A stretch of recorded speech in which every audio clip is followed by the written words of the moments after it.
한 주간 지역에서 가장 주목받은 뉴스와 여론을 소개해드리는 이슈 브리핑 시간입니다.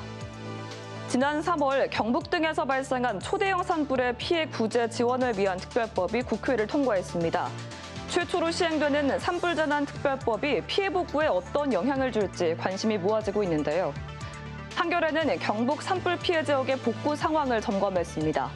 행안부 자료를 보면 산불 피해 주택 3,800여 동 가운데 복구가 완료된 주택은 11동, 0.28%에 불과했습니다.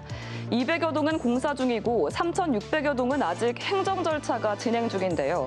경북 이재민 4,200여 명은 지금까지도 컨테이너나 모듈러 주택 같은 임시 주거시설에 거주하는 것으로 나타났습니다. 경북메일은 특별법 내용을 구체적으로 보도했습니다. 특별법은 국가와 지자체 책임을 의무로 명시해 피해자 지원을 위한 종합대책 수립과 예산 확보를 강제했는데요.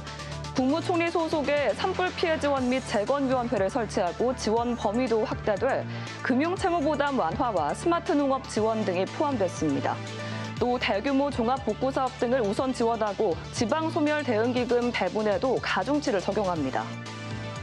매일신문은 경북도의 후속 조치를 취재했습니다. 경북도는 산불 피해를 입은 안동, 의성 등 5개 지자체의 혁신적 재창조에 나섭니다. 이 지역에 산림휴양, 레포츠, 관광단지 등을 조성해 일자리와 소득원을 창출하고 청년과 관광객이 찾아오도록 하겠다는 건데요. 특히 특별법 통과로 산림투자 선도지구 지정이나 호텔 건립 등 민간투자 활성화 사업들도 효과를 낼 것으로 전망됩니다.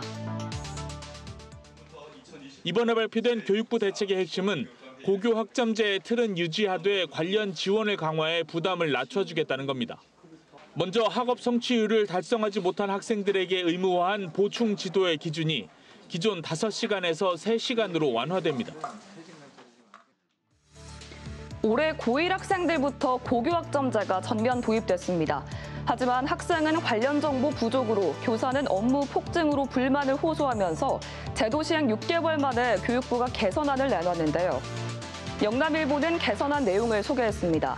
가장 큰 변화는 최소 성취 수준 보장제도 기준 완화인데요.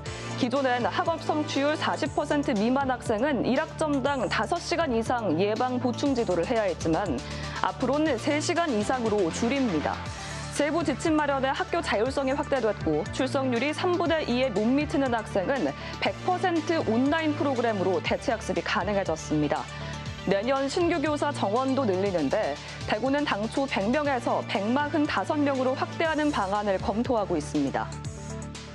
재계일보는 이번 개선안에 빠진 학점 이수 기준 완화 문제를 짚었습니다.